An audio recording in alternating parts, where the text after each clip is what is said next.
You raised them, cooked for them, built every Christmas tradition they now brag about. So how did you become just a burden? My son sent me a $3,200 catering bill for a party. In the house I paid off and didn't even invite me.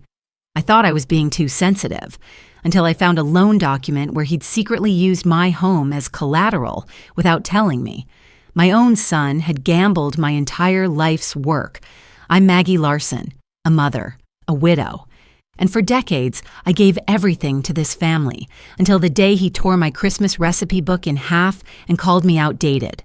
But that same night, I found a letter from my late husband, and everything changed. If you've ever felt invisible in your own family, please watch this. You'll see how I stood up, reclaimed my voice, and rebuilt connection with my daughter and granddaughter in just one Christmas. But don't wait, because the longer you stay silent, the easier it is for them to erase you. Before I take you further into my story, tell me a little about you. Are you reading this from your cozy kitchen or maybe alone in your room tonight?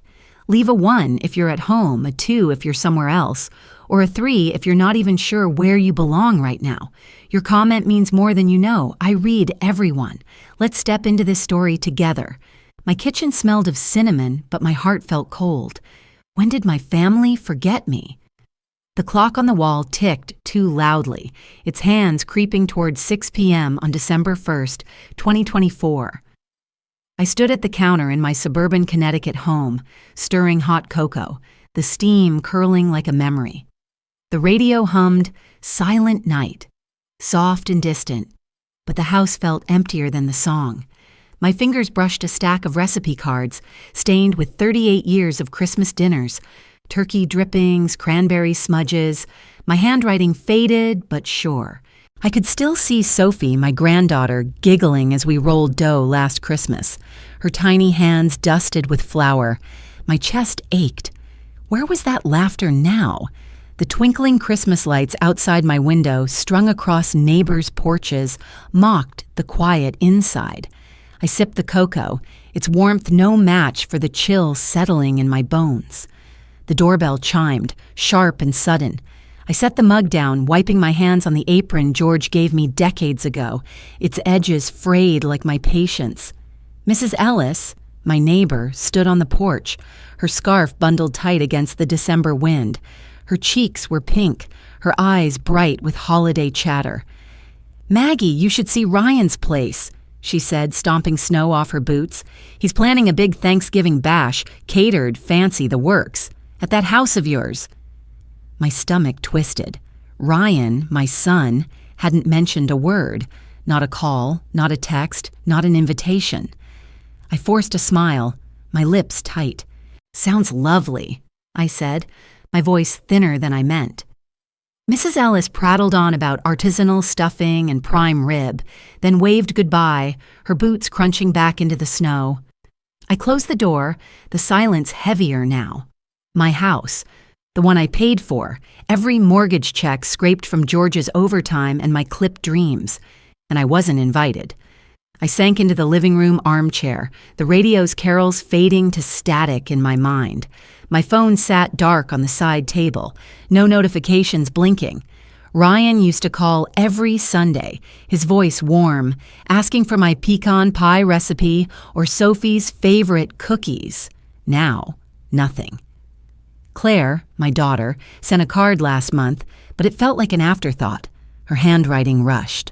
I reached for the photo album on the coffee table, its leather cover worn soft. I flipped to 1996, a Christmas snapshot frozen in time. Ryan, 10 years old, grinning in pajamas, holding a toy train. Sophie, not yet born, just a hope in my heart. Me, apron dusted with flour, smiling like the world fit in that room. George stood behind, his arm around me, steady as always. My throat tightened. Family's supposed to remember. My phone buzzed, a sharp jolt. Ryan's name lit the screen and my heart leapt, foolishly hopeful. The text read, "Don't worry about Thanksgiving, Mom." 5 words. No warmth, no explanation. My fingers hovered over the reply button, but what could I say? "Why didn't you invite me?" Too raw. "I miss you." Too desperate. I set the phone down, my chest tight, like someone had pressed a thumb to my ribs. I flipped another page in the album, and there it was. A photo of George, his eyes soft, holding a mysterious envelope. My breath caught. What was he hiding? I leaned closer, the paper crinkling under my fingers. The clock ticked louder, the cocoa gone cold. I stood, pacing the kitchen, the recipe card staring back like old friends. I'd spent decades building traditions, carving turkeys, stringing lights, wiping tears from Ryan's cheeks when he fell sledding, from Claire's when her first love broke her heart. I gave up a teaching career for George's business for this family, pouring every bonus check into the house Ryan now called his. And yet, here I was, uninvited, dismissed, with a text. My reflection caught in the window, gray hair framing tired eyes. I whispered, "Family's supposed to remember." But the words felt hollow, like a prayer unanswered. The Christmas lights outside flickered, a neighbor's laughter drifting through the glass. When did I become a guest in my own family? The radio switched to Jingle Bells, too cheerful for the ache in my chest. I picked up a recipe card, sugar cookies, Sophie's favorite. Her giggle echoed in my mind, her sprinkles scattered across the counter last year. I'd taught her to roll the dough thin, to cut stars just right. Would she even miss me at Ryan's fancy party?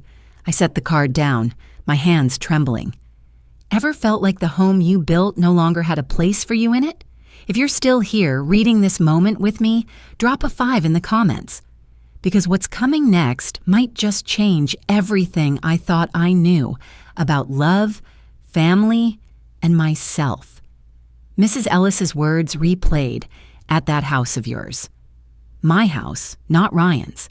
I paid the mortgage, kept the lights on, built the traditions he now claimed.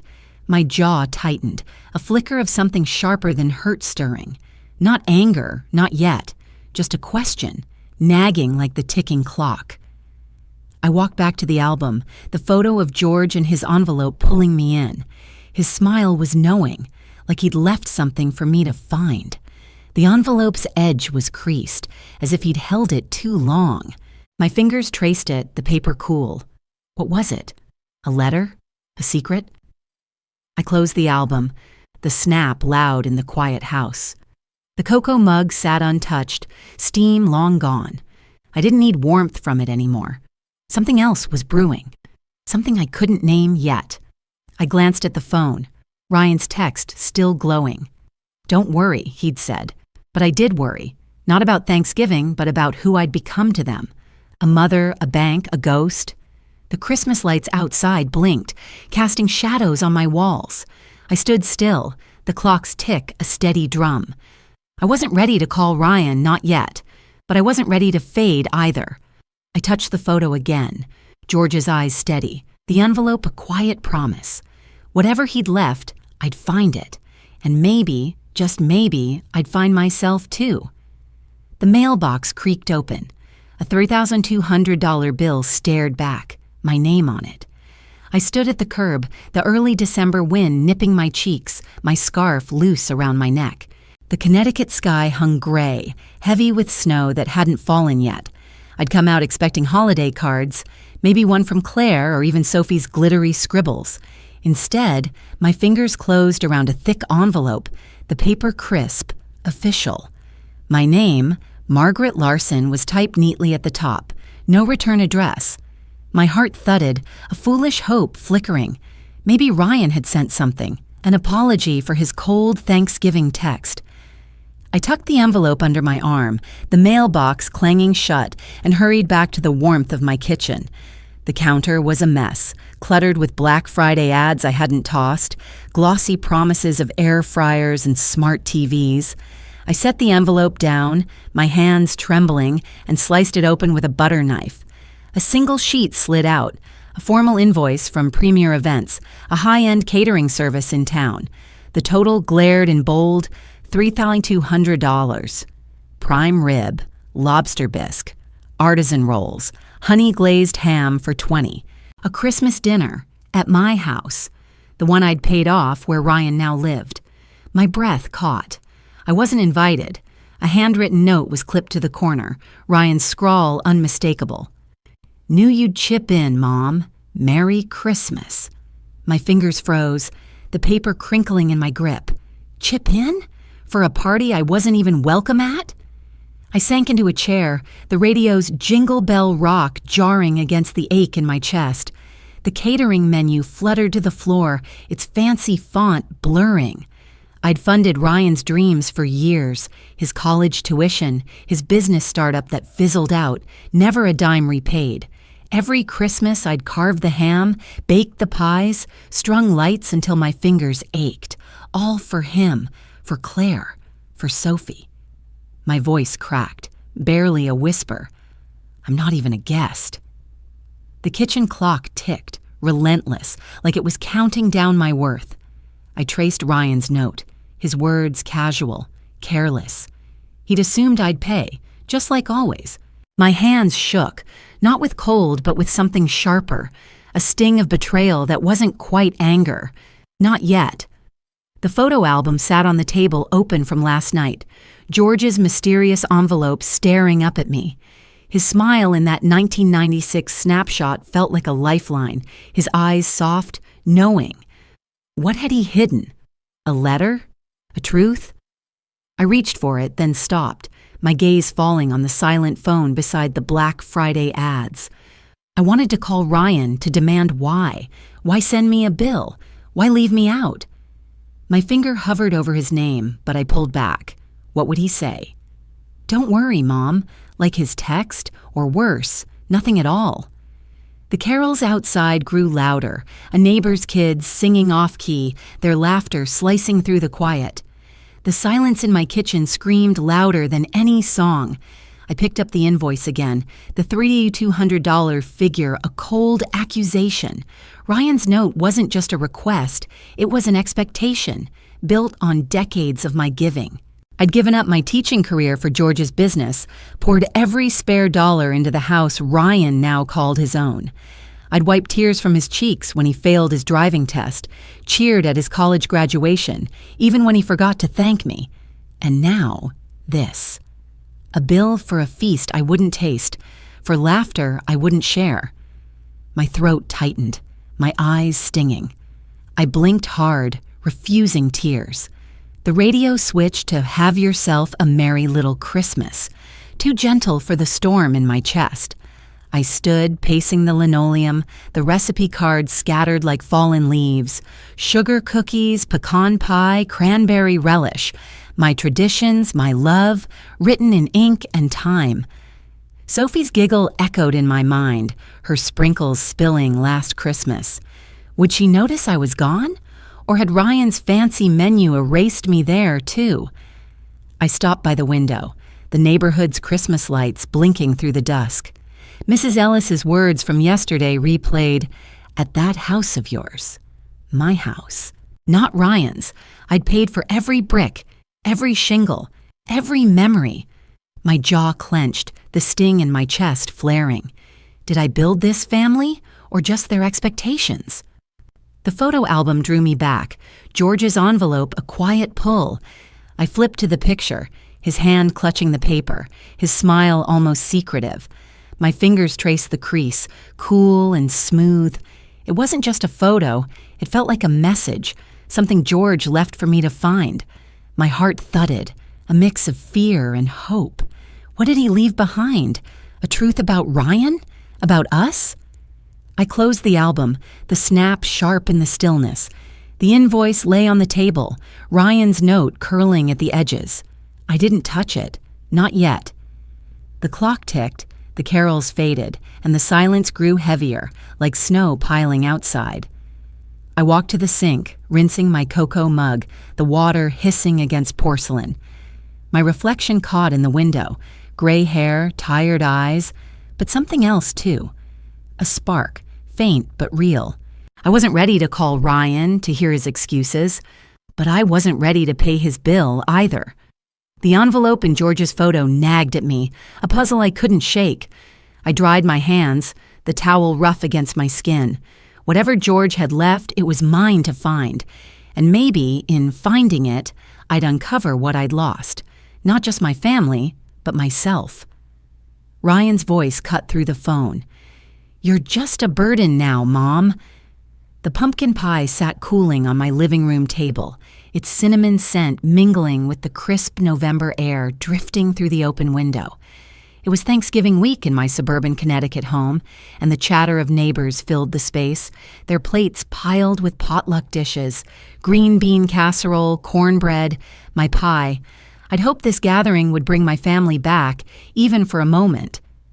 The radio hummed Harvest Moon, soft and nostalgic, but my heart was heavy, still bruised from Ryan's $3,200 catering bill and his dismissive text. I adjusted the speakerphone on the coffee table, Ryan's name glowing on the screen. Maybe he'd join us, or at least explain. My fingers twisted the hem of my sweater, a nervous tic I hadn't shaken since George died. I'd invited a few neighbors and set up a family call, hoping to hear Sophie's giggle or Claire's voice. The speaker crackled as Ryan answered, his tone clipped. "Hey, Mom, we're busy," he said. No hello, no warmth. I swallowed, my voice steady despite the ache. "Ryan, I'm hosting a potluck. You could come by, bring Sophie." The neighbors paused, forks hovering, their eyes polite but curious. Ryan sighed, loud and sharp through the phone. "We've got plans, Mom. Big dinner at my place." My place, my house, the one I'd paid for, every mortgage check a sacrifice. I forced a smile, though no one could see it. "Sounds nice," I said, my throat tight. "Just thought you might want to join us." The line went quiet, just the faint hum of his background. Maybe a TV, maybe Sophie laughing. Then Ryan spoke, his voice colder. "Why would we? You don't get it, Mom. We're doing our own thing now." My chest tightened, like someone had squeezed my ribs. I glanced at the pie, its crust perfect, the way Ryan used to love. "I got a bill, Ryan," I said, my voice low, the neighbors' chatter fading. $3,000 for your Christmas dinner. My name's on it, but I'm not invited." A neighbor coughed. Awkward. If your own child said those words to you, would you freeze, fight, or fall apart? What happened next still echoes in my chest. If you've ever felt unseen in your own family, drop a 6 in the comments. We're about to step into the moment that shattered everything. Ryan laughed, dry and sharp. "You're just a burden now, Mom, always meddling, holding us back." The words hit like a slap, my breath catching. Claire gasped on the line, Sophie's small voice whispering, "That's not fair, Dad." The neighbors shifted, eyes on their plates. My hands trembled, but I straightened, my voice steady. "I carried you, Ryan. Remember the Christmas you broke your wrist sledding? We ate turkey sandwiches in the hospital, just you and me. I never called you a burden." The speaker crackled, silent. Claire cleared her throat, but said nothing. Sophie's whisper came again. "I love you, Grandma." Ryan snorted. "Things change, Mom. Deal with it." The call cut off, the dial tone buzzing like a wasp. The neighbors murmured, one offering a weak smile. I nodded, my face hot, and carried the pie to the kitchen, its scent now sour. How can my son see me as a burden? I set the pie down, my hands shaking, the recipe cards nearby a silent rebuke. I'd spent decades building this family, wiping Ryan's tears, cheering Claire's plays, saving for the house Ryan now claimed. He was 38, a man, but still my boy, the one I'd sung to sleep. And now, a burden. My eyes stung, but I blinked hard, refusing tears. Anger flickered, hot and new in my chest. I paced the living room, the potluck winding down, neighbors slipping out with quiet goodbyes. The speakerphone sat dark, Ryan's words echoing. I stopped by the coffee table where his laptop lay open. He'd left it last week, promising to pick it up. An email glowed on the screen, the subject line stark. Loan default. My breath hitched. Financial trouble? Was that why he needed my money? I leaned closer, the screen's light harsh. The email was from a bank, words like overdue and collateral jumping out. My house, our house, flashed in my mind, the deed still in my name. My fingers hovered over the keyboard, but I pulled back. Not yet. I wasn't ready to dig into Ryan's secrets, but the bill, his words, the email, they were pieces of a puzzle I didn't want to solve. The radio switched to "O Come All Ye Faithful," too cheerful for the storm brewing inside me. I grabbed my phone, Sophie's text glowing. "I love you, Grandma." My heart softened, just a fraction. Sophie, 12 and bright, still saw me. But Ryan, his burden stung, sharp as the wind outside. I walked to the window, the neighborhood glowing with early Christmas lights, a soft hum of carols drifting from next door. The pie sat untouched, its crust cracked now, like my hope. I'd given Ryan everything. College tuition, a business loan, the house he called his. And Claire, distant Claire, hadn't spoken up, her silence a different kind of cut. I thought of her graduation, the one I missed for work, her eyes cold when I apologized. Was that still between us? My jaw clenched, anger overtaking the hurt. Ryan's email nagged at me, a clue to something darker, loan default. What was he hiding? I turned back to the photo album, open on the table, George's mysterious envelope staring up. His smile was steady, like he knew I'd need him now. The envelope's crease felt personal, a message waiting. I touched it, the paper cool under my fingers. The clock ticked, the house too quiet without the potluck's chatter. I wasn't ready to call Ryan back, to hear more excuses. But I wasn't ready to fade either. The email's words, default collateral, swirled in my mind, a warning I couldn't ignore. My hands steadied, the anger a quiet fire. Whatever Ryan was hiding, I'd find it. And I'd find my place again, too. Sandy's tea warmed my hands. Her words lit a fire in me. The snow fell soft and steady as I trudged up the path to Sandy's house, my boots crunching in the mid-December chill. Suburban Connecticut glowed with holiday lights, but my heart still carried the weight of Ryan's words. "You're just a burden now, Mom." The insult echoed, sharp as the wind biting my cheeks. I knocked on Sandy's door, the farmer's market wreath swaying, its pine scent sharp and fresh. Inside, a jazz holiday playlist hummed low. Ella Fitzgerald's voice, smooth as the snow outside. Sandy opened the door, her silver hair catching the porch light, her smile warm but knowing. "Maggie, get in here before you freeze," she said, ushering me into her cozy living room. The fireplace crackled, casting shadows on the walls, a stark contrast to the cold emptiness of my own home. I sank into her plaid sofa, clutching a mug of chamomile tea, its steam curling like a question. Sandy sat across from me, her eyes sharp despite the laugh lines. "You look like you've been carrying the world, Maggie," she said, her voice gentle but firm. I forced a laugh, my fingers tightening around the mug. "Just Ryan," I said, my voice low. "He called me a burden, at the potluck, in front of everyone." The words stung, fresh as the snow dusting Sandy's windows. I told her about the $3,200 catering bill, Ryan's note assuming I'd pay, the email about a loan default glowing on his laptop. Sandy leaned forward, her mug clinking on the coffee table. "You're their doormat, Maggie," she said, her tone cutting through the jazz. "You've been wiping their boots for years." My chest tightened, hurt flooding back, but her words sparked something new, a flicker of anger, hot and unfamiliar. Sandy leaned back, her eyes distant. "I was you once," she said, stirring her tea, the spoon clinking softly.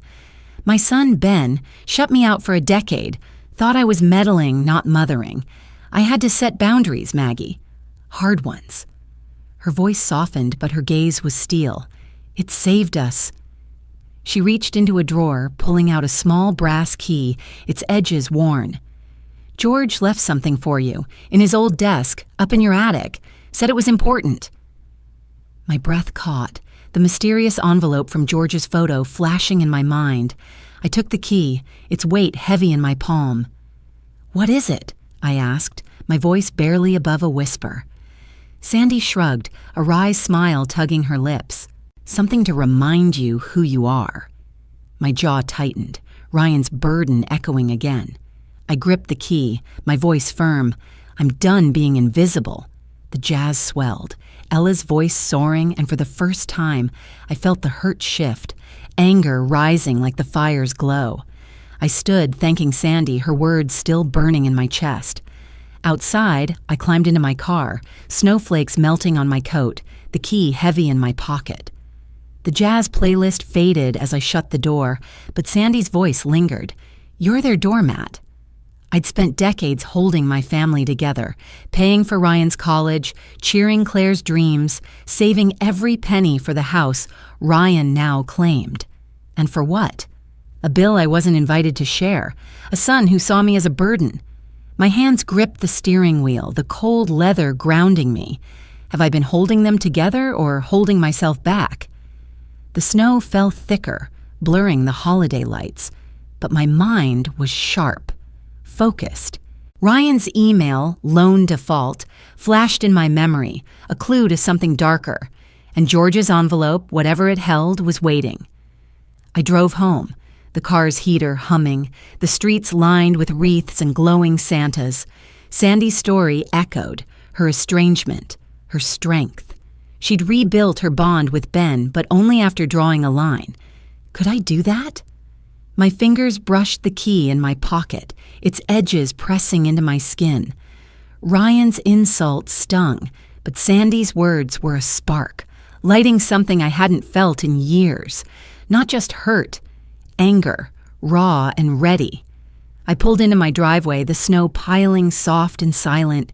The house loomed dark, the recipe cards waiting inside, my traditions fading like the jazz drifting from Sandy's. But the key felt like a promise, a piece of George I hadn't uncovered. I stepped out, snowflakes catching in my hair, melting cold on my cheeks. The neighborhood was quiet, the holiday playlist a faint hum from a neighbor's porch. I clutched the key, my jaw tight, Ryan's voice still cutting. You're a burden. No, I thought, not anymore. The attic waited, George's desk a mystery I needed to solve. My boots crunched up the path, each step heavier, surer. Whatever George left, it was mine to find. And maybe, in finding it, I'd find the strength Sandy saw in me, the strength to stop being their doormat. The key felt heavy in my pocket, a question unanswered. What was in George's desk? The desk creaked open. George's letter changed my world. I climbed the attic stairs, each step groaning under my weight, the air thick with dust and mid-December chill. My suburban Connecticut home was quiet below, the hum of carols silenced up here. A bare bulb flickered, casting jagged shadows across the attic's clutter. Boxes, old lamps, a crooked diner photo from our first date, George's grin frozen in black and white. I set a mug of apple cider on a crate, its scent sharp but cold, untouched. Sandy's brass key burned in my palm, its edges biting as I approached George's old desk, tucked in the corner like a secret.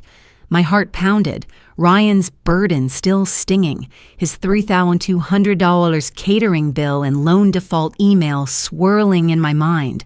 What had George left me? I slid the key into the lock, the click loud, final. The desk creaked open, dust tickling my nose. Inside, papers lay scattered, receipts, old bills, a house deed. My breath caught. The deed was in my name, Margaret Larson, not Ryan's. My house, the one I'd paid for with every overtime check, every dream I'd shelved. My fingers trembled, tracing the faded ink. Then I saw it. A letter, folded tight. George's handwriting bold. For Maggie. My hands shook as I unfolded it, the paper crisp despite the years. The bulb buzzed overhead, the attic's chill forgotten. George's words filled the page, his voice alive. Maggie, you're the heart of this family. You gave up teaching for my business. For Ryan, for Claire. I never said it enough. I'm sorry.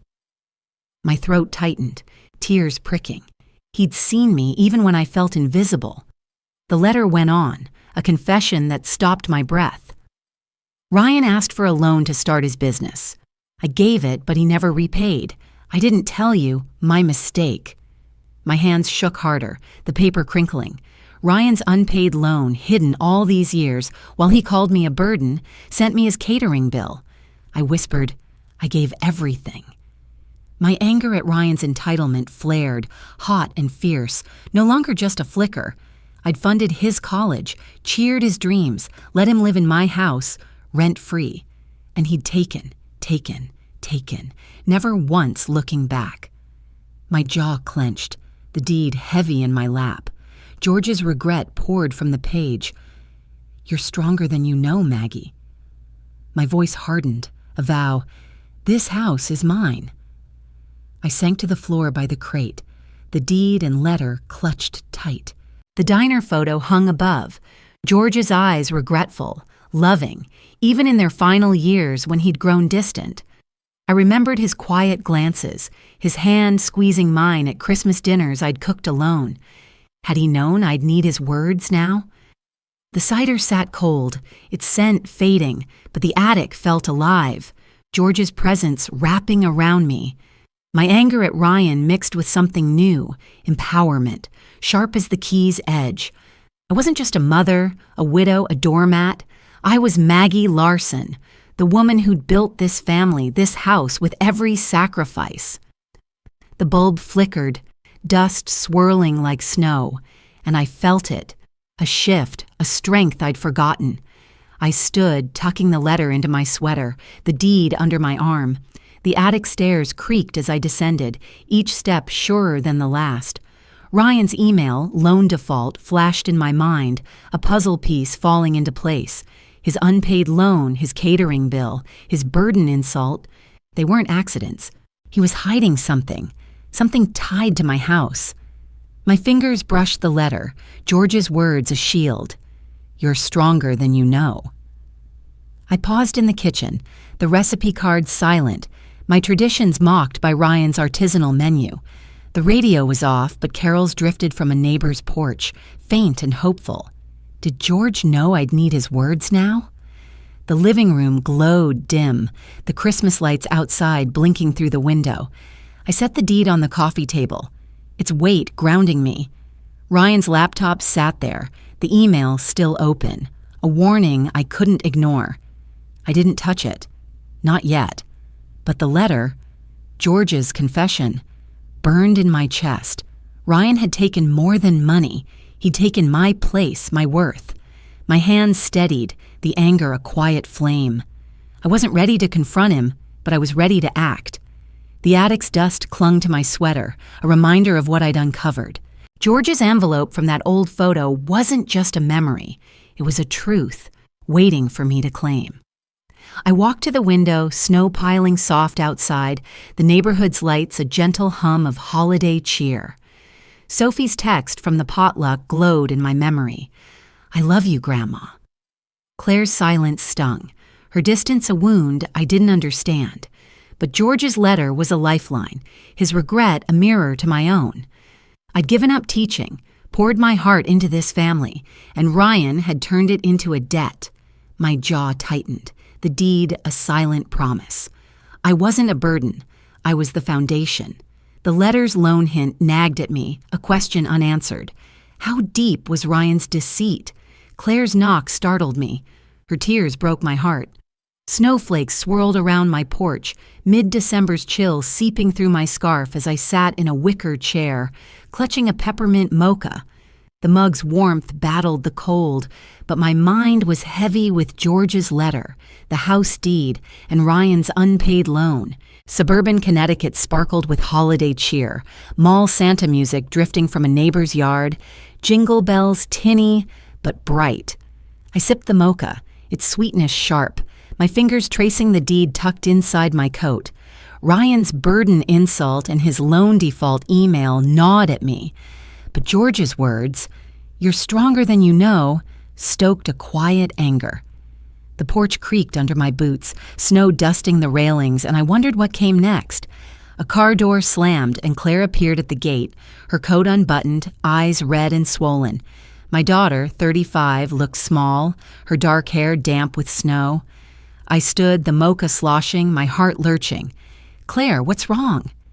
She climbed the steps, her breath hitching, and threw her arms around me. her cheek cold against mine. "I'm sorry, Mom," she whispered, her voice cracking. "I didn't see all you did." My anger paused, caught off guard by her tears. I guided her to the chair beside mine, the Santa music fading as I set my mug down. "What's this about?" I asked, my voice softer than I meant. Claire wiped her eyes, her fingers trembling. "Your sacrifices. Like missing my graduation for work. I held it against you, but I was wrong." My throat tightened, that day a raw memory. Her cold glance, my apologies ignored. Claire pulled a crumpled paper from her pocket, a bank statement, its edges torn. "I found this in Ryan's trash," she said, her voice low. "Overdue payments, thousands. He's in trouble, Mom." My pulse quickened, George's letter flashing, Ryan's unpaid loan. Claire's eyes met mine, guilty, urgent. "I overheard him talking to his wife. He called you outdated, said your traditions don't matter." My jaw clenched, Ryan's selfishness cutting deeper, his burden now outdated. The snow fell faster, stinging my cheeks, but Claire's words shifted something. I reached for her hand, cold and small, and shared a memory, my voice soft. "I always saw you, Claire. That Christmas in the hospital, when Ryan broke his wrist, you drew me a card. I still have it." Her tears fell again, and she hugged me, tight, whispering, "I'll help you, Mom." My anger softened, a flicker of hope blooming, fragile but real. We stood, snow crunching under our boots, and I walked Claire to her car, the deed heavy in my coat. The Santa music was faint now, a neighbor's lights blinking through the flurry. Claire paused, her hand on the car door. "Ryan's wrong about you," she said, her voice firm. "You're not outdated. You're everything." My heart swelled, but the bank statement's numbers lingered, a clue to Ryan's deceit. I gripped the deed, my resolve building, tempered by hope for Claire. "We'll figure this out," I said, my breath clouding in the cold. She nodded, driving off, her taillights fading into the snow. I stood alone, the mocha cold, the porch creaking. Can Claire see me, or just her guilt? Back inside, I set the bank statement on the kitchen table, next to George's letter and the deed. The house was silent, the recipe cards untouched, my traditions mocked by Ryan's outdated jab. The bank statement showed a loan, overdue, with collateral scrawled in red ink. My house. My fingers tightened, anger flaring again, but Claire's tears held it in check. She'd been distant, hurt by my absence at her graduation, but now she saw me. Or was it her guilt speaking? I thought of Sophie's text from the potluck, her love unwavering and Claire's hug, a bridge I hadn't expected. The radio was off, but the mall Santa's tune lingered in my mind, a jarring contrast to the storm inside. I paced the living room, snow tapping the windows, the deed a quiet anchor. Ryan's selfishness was clearer now, his bill, his insult, his loan, all tied to a desperation he hid. George's letter had opened my eyes, and Claire's bank statement sharpened the truth. I'd given up teaching for this family, poured every dollar into the house Ryan claimed, and he'd turned it into a game of debts and dismissals. My jaw tightened, hope for Claire mingling with anger at Ryan. I wasn't outdated. I was the foundation, the heart George saw. The bank statement's collateral nagged, a question I couldn't ignore. Was my house at risk? I stopped by the photo album, George's mysterious envelope glowing in the 1996 snapshot. His smile was steady, like he'd known I'd need this moment. The bank statement lay open, its numbers a warning, a clue to Ryan's deeper deceit. I didn't touch it, not yet, but my hands were steady, my resolve a quiet flame. Claire's support was a lifeline, her remorse a step toward healing. Sophie's love, George's words, Claire's tears, they were pieces of me, not burdens. The snow fell thicker, muffling the world, but my mind was clear. I'd confront Ryan not just for me, but for the family I'd built. The bank statement showed a loan tied to my house. What was Ryan hiding? Ryan's hands tore my recipe book. My heart ripped with it. The cinnamon scent of gingerbread houses filled my kitchen, their candy roofs glinting under the late December light in suburban Connecticut. Carolers' voices drifted through the window. Deck the halls, soft but piercing, a cruel contrast to the anger burning in my chest. I stood by the counter, the house deed and George's letter tucked in a drawer, Ryan's bank statement still haunting me. His outdated jab, his unpaid loan, the $3,200 catering bill, they were wounds, raw and open. I'd called Ryan over, my voice steady on the phone, demanding he face me. The recipe book, my Christmas legacy, lay open on the table, its pages stained with 38 years of love. My hands gripped the counter, waiting for his knock. The door swung open, Ryan's boots thudding on the linoleum. His face was tight, eyes shadowed, the weight of his job loss etched in his scowl. "What's this about, Mom?" he snapped, tossing his coat on a chair. I straightened, my voice low, sharp. "The catering bill, Ryan. $3,000, my name on it, no invitation." I held up the invoice, my fingers steady despite the tremor in my chest. "And your loan. George told me you never paid it back." His jaw clenched, his hands balling into fists. "You're digging into my life now?" he shouted, stepping closer. "You're holding me back, Mom, always guilt-tripping me." Before I could speak, he grabbed my recipe book, its pages fluttering, and tore it in half, the rip echoing like a gunshot. Pages scattered like snow, sugar cookie recipes drifting to the floor. I gasped. Those were my traditions.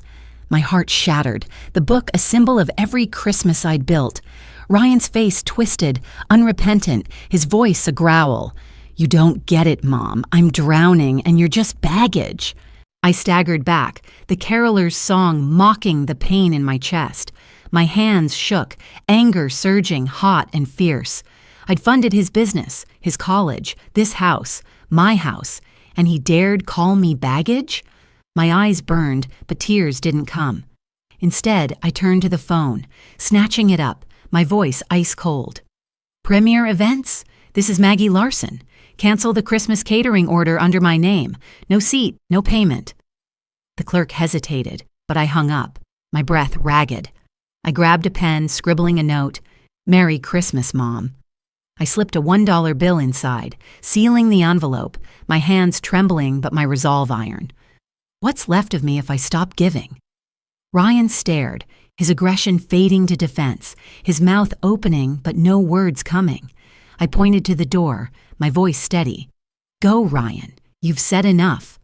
He grabbed his coat, muttering, "You'll regret this." The door slammed, the carolers' voices swelling. "Fa la la la la." I sank into a chair, the torn recipe book at my feet, pages curling like fallen leaves. I picked up a fragment, pecan pie, Sophie's favorite, and my throat tightened. Sophie's text, Claire's tears, George's letter, they were lifelines, but Ryan's destruction cut deep. I stood, pacing, the gingerbread houses untouched, their candy eyes staring. The deed was mine, the house was mine, and Ryan couldn't take that. As I moved to the window, I overheard Ryan outside, on his phone, his voice low. "Book the loan meeting for tomorrow." My breath caught, my fingers gripping the deed I'd pulled from the drawer. This ends now. The carolers moved down the street, their song fading, the cinnamon scent heavy in the quiet kitchen. Ryan's loan meeting, another secret tied to the bank statement to my house. My anger hardened into resolve, a steel I hadn't felt before. I'd given everything, my teaching career, my savings, my heart, and Ryan had torn it apart page by page. George's letter echoed, "You're stronger than you know." I believed it now. Claire's support, Sophie's love, Sandy's spark, they were with me, not against me. The recipe book's fragments lay scattered, but I wasn't broken. I tucked the deed back in the drawer, the envelope with my note and dollar bill beside it, ready to send. Ryan thought he could erase me, but I was done being his doormat. Outside, headlights flashed, car doors slamming in the distance. Guests were arriving at Ryan's house, My house, for his catered Christmas dinner that wouldn't come. My lips curved, not a smile, but a grim satisfaction. The carolers' voices were gone, the snow piling soft against the window, muffling the world. I stood tall, the kitchen clock ticking steady, like a heartbeat. Ryan's holding me back rang hollow now. I wasn't holding him back, I was holding myself up. The loan meeting he'd booked, the bank statement, the deed, they were clues to a truth I'd uncover. My hand steadied, the resolve a quiet flame. I wasn't just Maggie, the mother, the widow. I was Maggie Larson, and this was my fight. The gingerbread houses gleamed, their candy roofs a reminder of traditions Ryan couldn't destroy. Sophie's giggle at last year's baking flashed in my mind, her sprinkles everywhere. Claire's hug, her vow to help, warmed me. George's letter, Sandy's key, they'd led me here, to this moment. I glanced at the torn recipe book, a wound but not a defeat. Ryan's selfishness had peaked, his desperation clear, but I wasn't his victim. The car door slammed again, louder, and I pictured Ryan's panic, his guests waiting for a feast that wouldn't arrive. My resolve burned brighter, the deed a promise in my drawer. The snow fell, the kitchen glowed, and I knew, whatever Ryan was hiding, I'd face it. The car doors echoed, guests were waiting. What would happen without the catering? Christmas Eve glowed at Sandy's. Ryan's push shattered my hope. The fire crackled in Sandy's cozy living room, the scent of roasted chestnuts filling the air as church service hymns drifted from a nearby steeple in suburban Connecticut. Snow dusted the windows, catching the glow of Christmas lights strung across her porch. I sat on her plaid sofa, my hands wrapped around a mug of tea, the steam curling like a faint promise. Ryan's torn recipe book, his holding me back scream, and the canceled catering order burned in my mind, but Sandy's home felt like a refuge. Sophie, my 12-year-old granddaughter, curled beside me, her ponytail bouncing as she sketched on a notepad. Sandy, her silver hair catching the firelight, poked the logs, her voice sharp but warm. "You did right, Maggie, canceling that catering. Ryan needs to learn." My resolve held firm, but my heart ached, raw from Ryan's betrayal. Sandy set her poker down, the fire hissing. "My son, Ben, pushed me away once," she said, her eyes distant. "Thought I was in his way. I set boundaries. Hard ones. It saved us." Her words echoed her story from weeks ago, when she'd handed me the key to George's desk. Sophie looked up, her pencil pausing. "Grandma's not in anyone's way," she said, her voice small but fierce. She tore a page from her notepad, handing me a drawing of the silver star ornament George gave me years ago, its curves bold in crayon. "It's yours, Grandma," she said, her eyes bright. My throat tightened, her loyalty a balm to Ryan's wounds. I tucked the drawing into my coat next to the deed, my voice steady. "Thank you, Sophie." Sandy nodded, fierce now. "Go face Ryan, Maggie, you're no doormat." The hymn swelled outside, "O Holy Night," urging me forward. My resolve burned, but a flicker of doubt lingered. Was this family worth saving? I drove to Ryan's house, my house, the snow piling high, my wipers thumping. The street glowed with Christmas lights, but Ryan's driveway was chaos. Cars parked haphazardly, guests milling inside, expecting the catered feast I'd canceled. I stepped out, snow stinging my cheeks, the deed heavy in my pocket. Inside, the living room buzzed, neighbors and strangers holding empty plates, their chatter tense. Ryan stood by the fireplace, his face flushed, barking at his wife about missing food. Claire spotted me, her eyes wide, and Sophie ran over, hugging me tight. "You came!" she squealed. I forced a smile, my heart pounding. "Ryan," I said, my voice cutting through the noise, "we need to talk about the loan, the one you never paid." His head snapped up, eyes narrowing. "Not now, Mom," he growled, stepping closer. "You're ruining Christmas." I held up the bank statement Claire found, my hand steady. "You're in debt, Ryan, and you used my house for it?" The room quieted, guests shifting awkwardly. Ryan's face reddened, his voice a shout. "Get out! You're ruining everything!"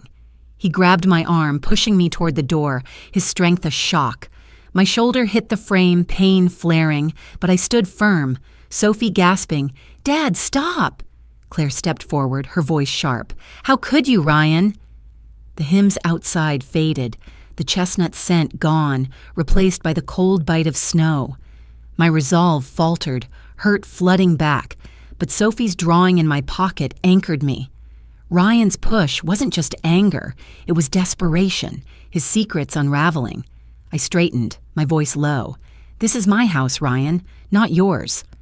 The guests stared, the silence heavy. I drove home, snow blurring the windshield, my shoulder aching from Ryan's push. The hymns were faint now, a distant echo of Silent Night. My phone buzzed. Claire, her voice urgent. "Mom, I'm so sorry. Ryan's out of control. I'll help you find the truth." Her words steadied me, her support a lifeline. I gripped Sophie's drawing, its crayon star vivid in my mind.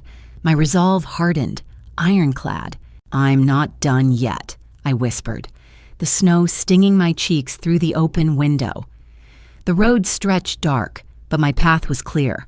Ryan's desperation, his push, his lies, they were breaking him, not me. Sophie's drawing felt like a clue. The silver star, a piece of my legacy Ryan couldn't take. Is this family worth saving? Back home, I sat in my kitchen, the recipe book's torn pages still scattered, a wound Ryan had carved. Claire's call echoed, her vow to help a spark of hope. Sophie's loyalty, her drawing, was a light in the dark, her love, untainted by Ryan's greed. Sandy's words rang true. I wasn't a doormat. I'd built this family, funded Ryan's dreams, poured my heart into the house he claimed.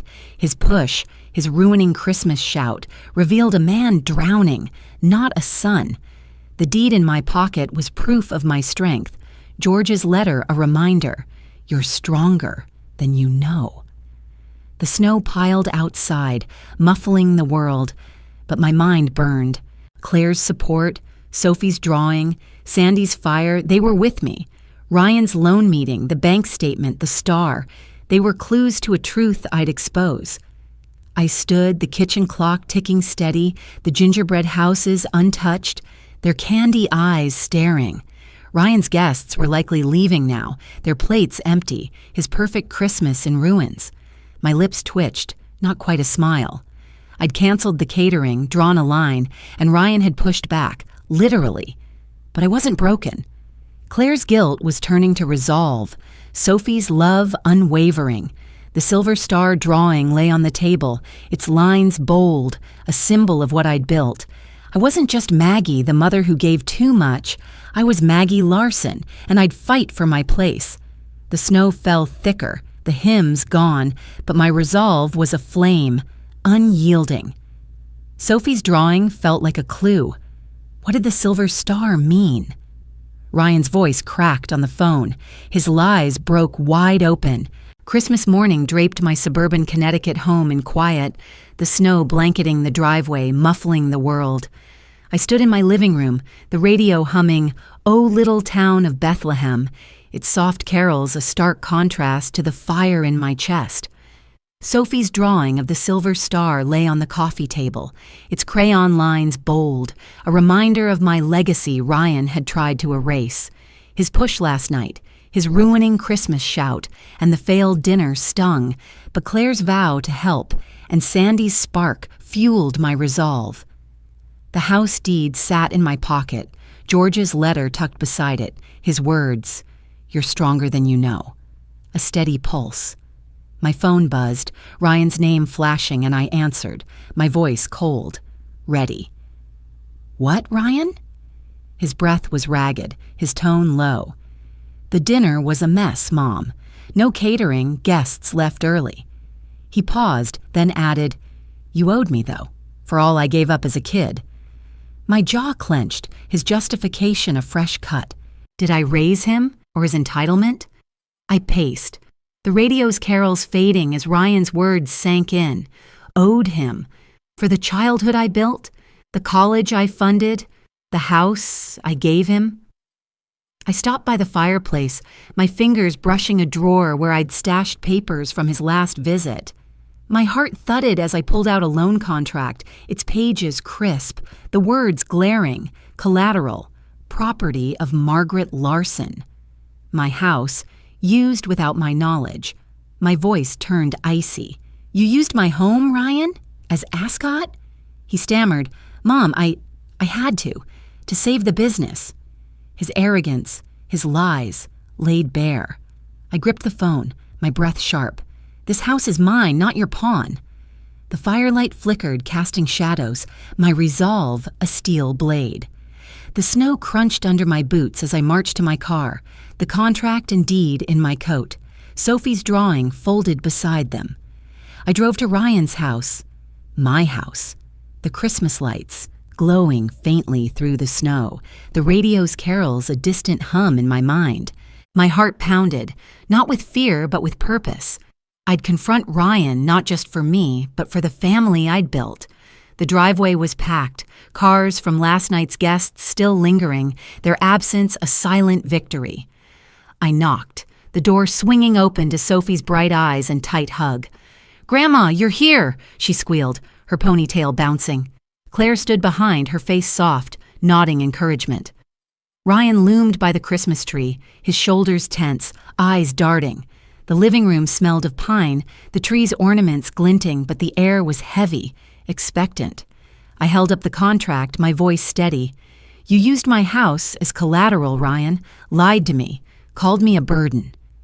Claire gasped, Sophie's grip tightening.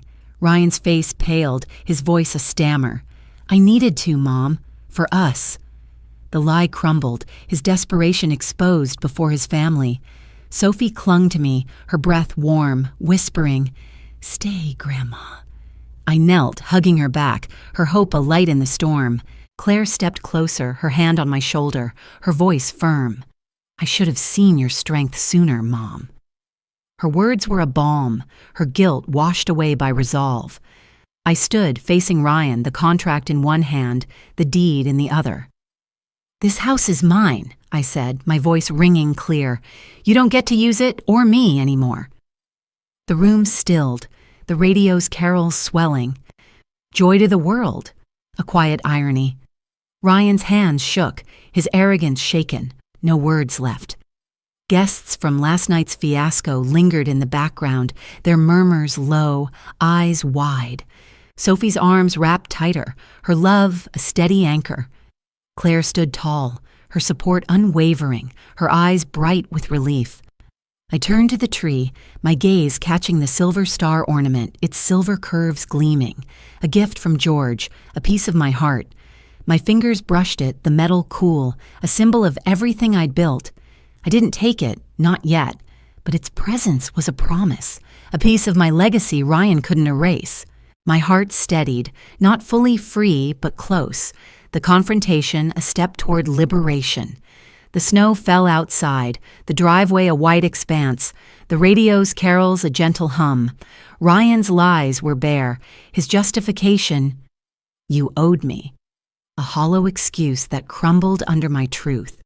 Claire's hand squeezed mine, Sophie's hug a warm pulse, their love pushing me forward. I stood tall, my voice calm but fierce. "No more, Ryan. I'm done being your debt." The room held its breath, the Christmas lights flickering, my resolve a fire that wouldn't fade. Back home, I'd sit with Sophie's drawing, the deed, the contract, piecing together Ryan's deceit, his business failing, my house as collateral. It was a betrayal deeper than the catering bill, than his burden insult.